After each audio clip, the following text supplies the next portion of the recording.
Alrighty, I don't plan on wasting everyone's time with this video, but I've seriously been thinking about it for a very long time, probably even before TrueTan wrestling even existed. I actually made a list like this maybe 10 years ago, no joke, on a piece of paper in all my terrible high school handwriting glory. But I eventually lost that piece of paper, but I didn't lose my dream for this video. But anyway, like I said, I don't want to waste everyone's time, so let's do this. Be sure to like and subscribe for more TrueTan wrestling content. If you want more videos like this, leave a comment, and don't forget to comment about your favorite wrestling fact that you hear today, because we are detailing 101 college wrestling facts.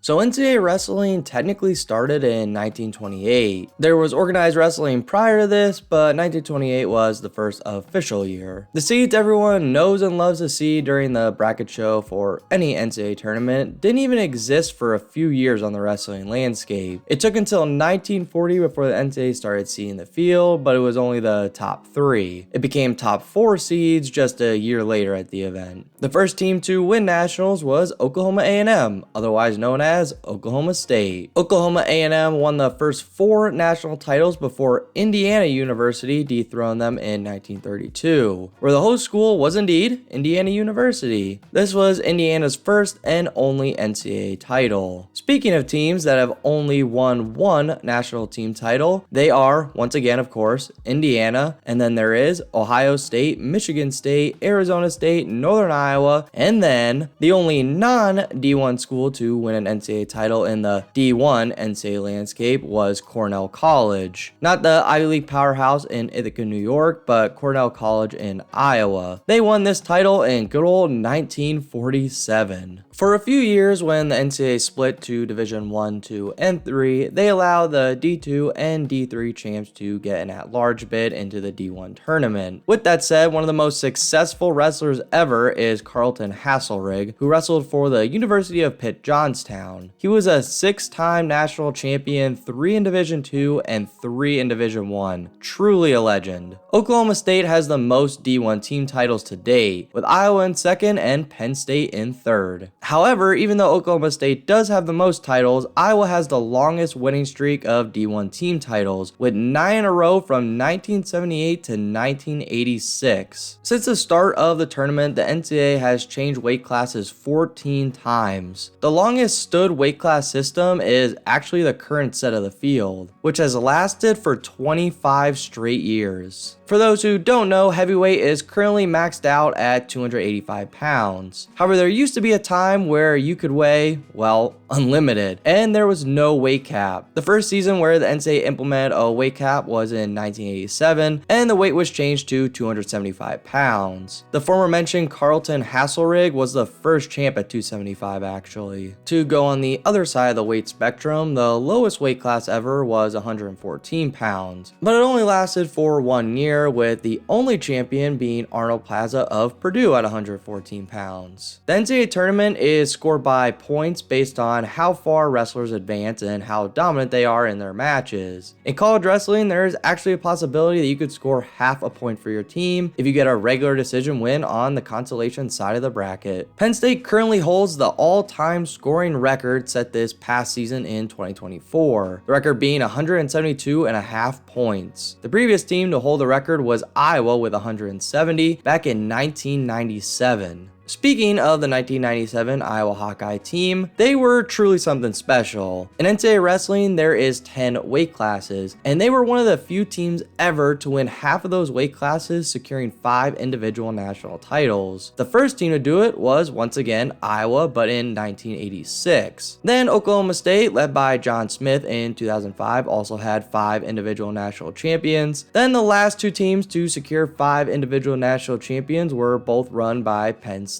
In 2017, which is the TrueTan certified best 5-champ team, and of course in 2022. John Smith, the GOAT of wrestling in some people's eyes, won the Goodwill Games gold medal before he even won an NCAA title. What are the Goodwill Games? Well, it was essentially a competition trying to compete with the Olympics that brought in some of the best athletes in the world, and it for sure brought in the best Russians who were almost untouchable at that time. John Smith would win this event, and for everyone across the world, John Smith's name would be known for several years to come after this. Dan Gable is said to maybe be the GOAT of college coaching. He started his coaching journey at Iowa and ended it there as well. Before he got there, the school never won a team national title. When he retired as head coach in 1997, the school gathered 17 team national titles, 152 All-Americans, and 45 individual national champions.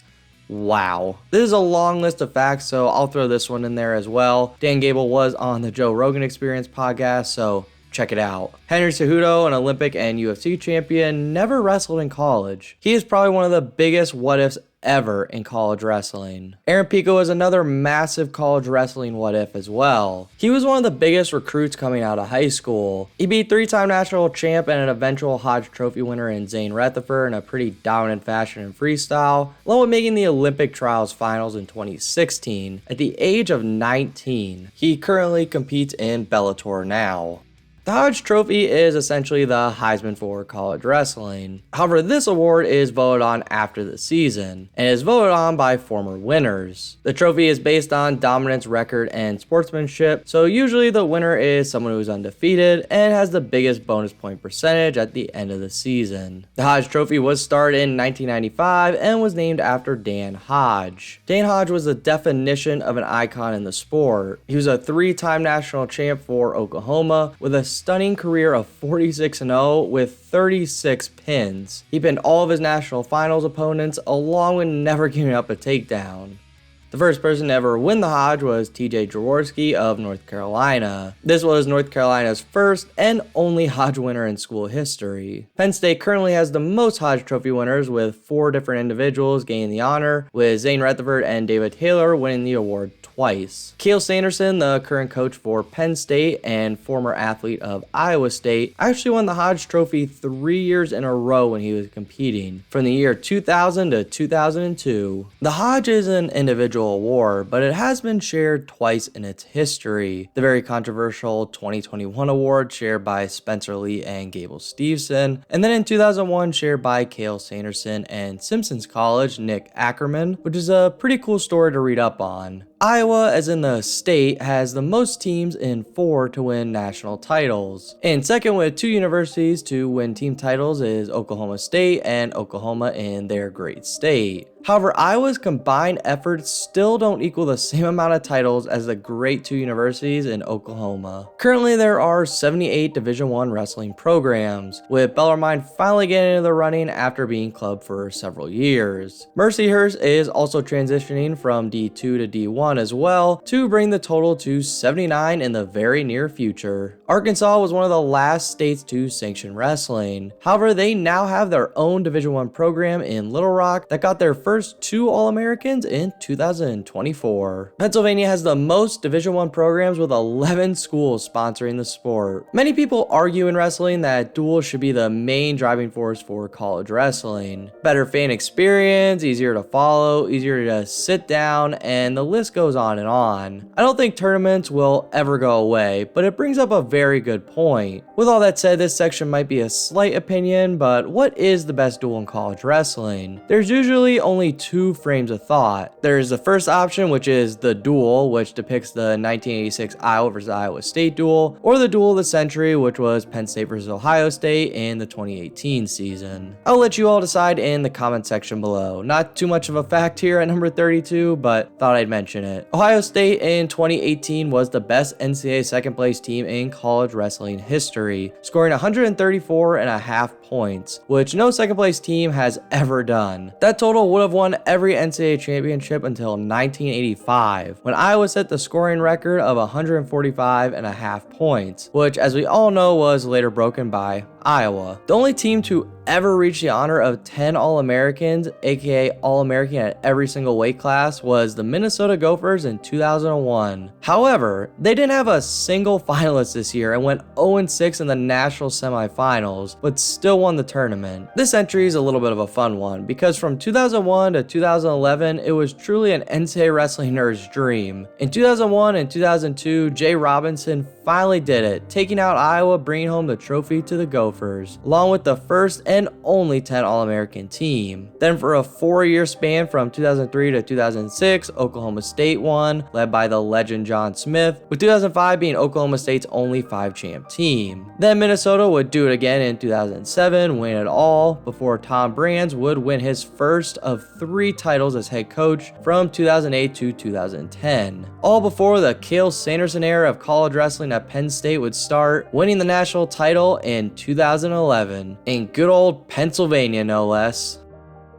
2011 wasn't just special because Penn State started their dynasty, but Anthony Robles from Arizona State, a wrestler with one leg, would win the 125-pound weight class, taking out the returning champion Matt McDonough of Iowa. Iowa State is a staple in wrestling history books, and many want to see them return to a consistent title threat. To date, they have won 8 NCAA team titles, but their last title was back in 1987. In 1987, John Smith won his first NCAA title and Outstanding Wrestler honor. Oklahoma is another team that historically is a monster in college wrestling. They have 7 team national titles, but their last gold trophy was in 1974. Oklahoma's last individual national champ was in 2015 with Cody Brewer, and it's kind of crazy to think that's almost 10 years ago at this point. Cody Brewer was a 13-seeded wrestler when he won his title in 2015, majoring the number 1 seed 15-3 to make the national finals. Dayton Fix of Oklahoma State never won an NCAA title, but he was a 5-time All-American and 4-time NCAA runner-up. The NCAA tournament has been going strong since 1928, but besides 2020, the tournament was only not held during one other stretch of time, from 1943 to 1945, where the tournament was simply not held due to World War II. The last time the NCAA tournament was held out west was in 1980, hosted by Oregon State, and it was also held in Seattle in 1973. However, it was never hosted in California. Since the NCAA decided to seed everyone in 2019, who has been the highest seed to make the finals? Well, that was Kyzon Clark of North Carolina, the 15 seed runner-up. Since the field expanded to 33 seeds in 2019, the highest seed to win the tournament was a little bit more obvious than I thought, in 4-time national champ Kara Starocki being the 9 seed winning in 2024. However, if we take Starocki out of the running, since his situation was very unique, the highest seed to win the tournament since seeding all 33 was an 8 seed, with there being a 3-way tie between Mekhi Lewis of Virginia Tech in 2019, Shane Griffith in 2021 for Stanford, and Richie Figueroa in 2024 for Arizona State. The first ever 4-time NCAA champion was Pat Smith of Oklahoma State. He won his titles from 1990 to 1992, redshirted, and then won his last title in 1994. Marcus Malika of Arizona State won the 1993 NCAA championship during the Pat Smith redshirt year. His matchup with Smith in 1994 was probably one of the most hyped up matches ever, but Sean Bourmet, the coach of Michigan now, had other plans, and beat Malika in the semifinals before falling to Pat Smith on his 4th title run. Malika would win his 2nd and final NCAA title though the next year in 1995. Speaking of the previous mentioned Sean Bourmet, yes, he is the current head coach for Michigan, but for those who don't know, his freshman year he lost in the blood round to now stand-up comedian Greg Warren, who wrestled for Missouri. The next 4-time national champion was Cael Sanderson, accomplishing the feat in 2002. This happened 8 years after Pat Smith's 4th national title. Cael Sanderson is also, of course, the only undefeated 4-time national champion, with anything but a limited schedule, going 159-0. Wow. Cael Sanderson might have only won 3 Hodge trophies, but he won every Most Outstanding Wrestler award during his 4 NCAA championship runs. Cael Sanderson never won a world championship, but took silver in 2003 before winning the Olympics in Athens during the 2004 games.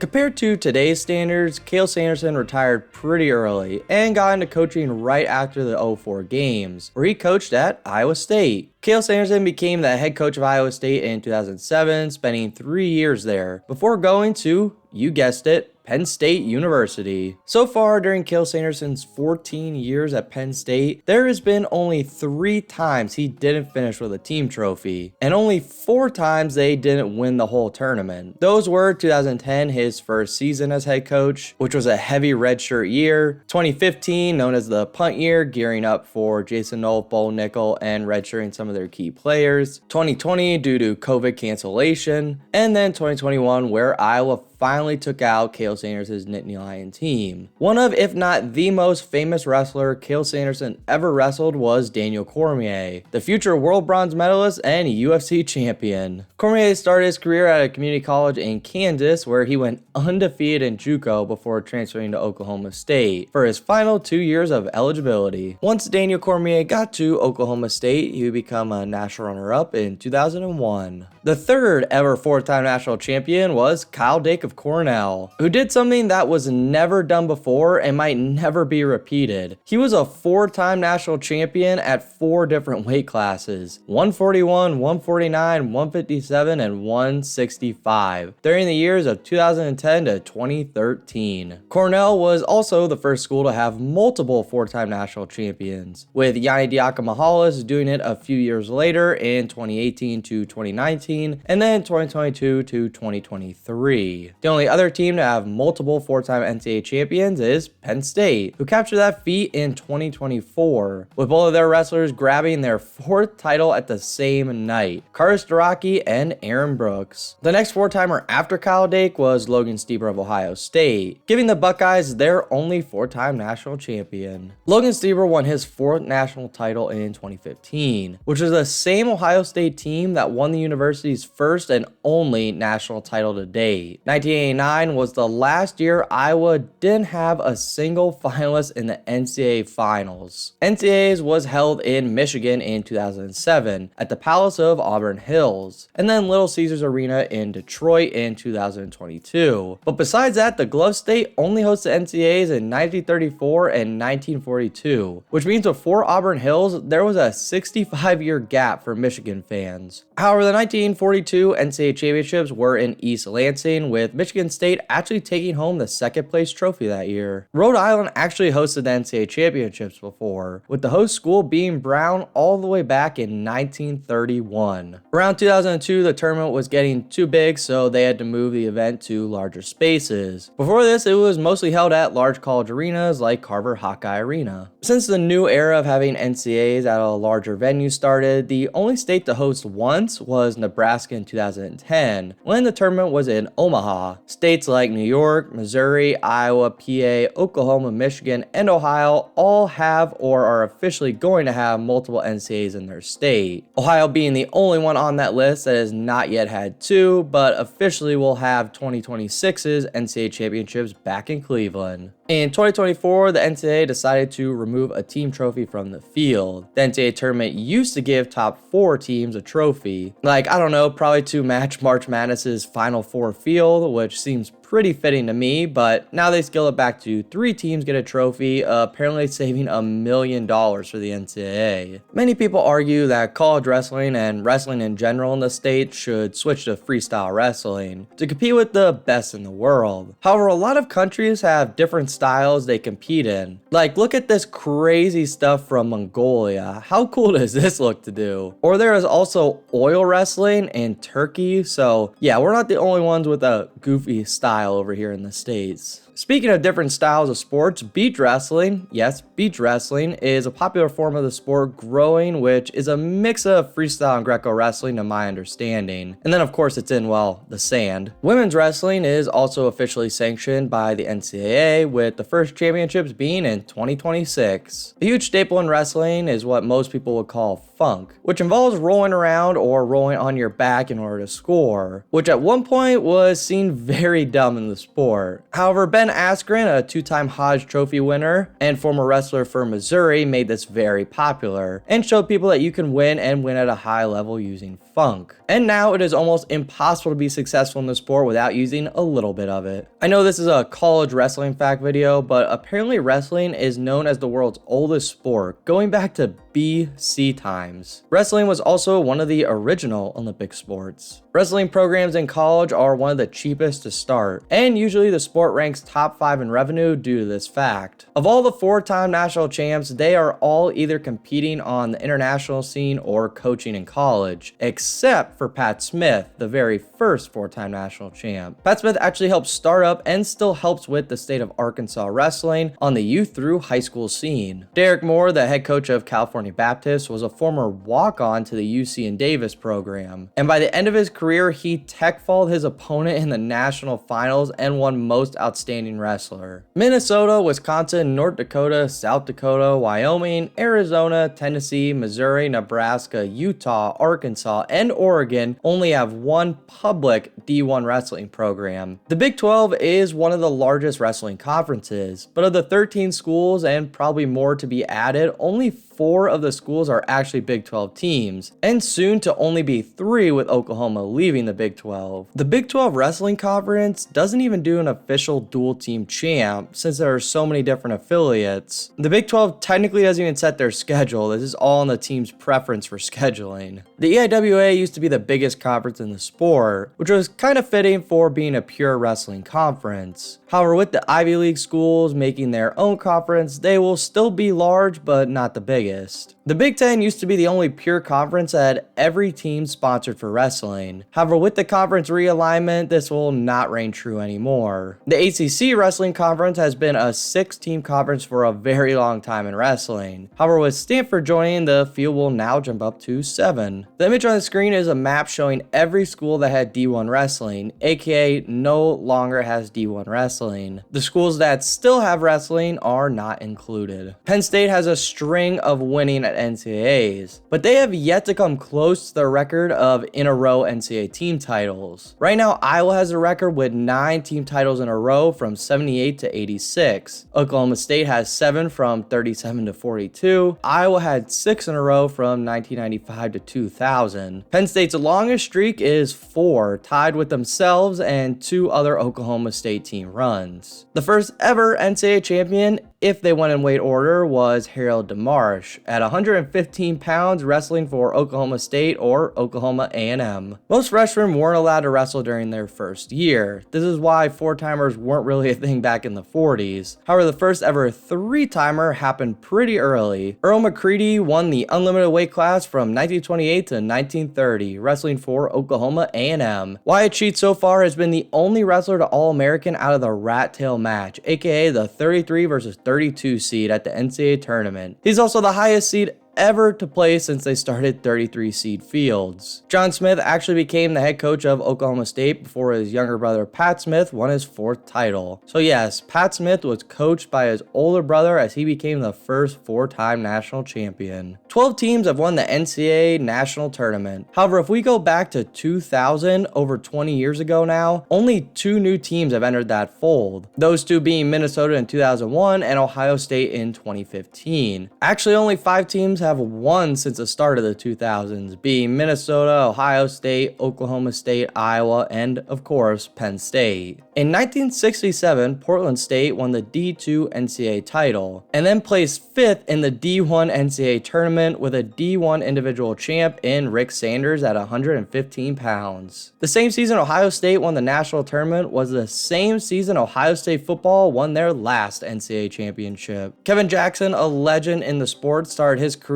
at the now cut wrestling program LSU, where he was an NCAA 3rd place finisher in 1983 and 1984. He then had to transfer to Iowa State, where he was an NCAA runner-up, where he helped the Cyclones win one of the best NCAA tournaments ever in 1987. Kevin Jackson never won an NCAA title, but was a world champion in 1991 and 1995, along with winning a gold at the Barcelona Olympic Games in 1992. Chris Campbell wrestled for Iowa and was a 2-time national champion and 3-time finalist. But that isn't the true fun fact here. He was a gold medalist at the 1981 World Championships and then became a lawyer for his career. Then, without telling anyone, he placed silver at the World Championships almost 10 years later, still working full-time. The company he worked for, of course, found out and started funding his training a little bit. And then when he qualified for the Olympics in 1992, his boss gave him 2 months off to train, and Campbell Iowa would win bronze in Barcelona. In 1933, Iowa State and Oklahoma State tied and were co-champions. This was the only time in NCAA history where two teams shared the title. Let's end this video on some weight cutting talk and why wrestlers should do things the right way or don't cut as much weight. According to people a lot smarter than me, your body can handle one bad weight cut, where you cut out too much nutrition or water way too early. You can only do this once with no real damage to your body. However, doing it every week over a long period of time will slowly break down your body, with some things being unrepairable to your body. So either manage your weight the right way and shrink your body over a long period of time, or don't cut as much weight and get stronger and have fun. Now, if you made it this far in the video, I hope you all enjoyed, because this video was a blast to make and I've been crafting it up for a long time. So again, hope you all enjoyed and thank you all very much for watching. If you did enjoy the video, feel free to leave a like and of course subscribe, and let me know what your favorite fact, or if you have your own wrestling fact, let me know in the comment section below. Now, I've done enough talking, so take care everybody.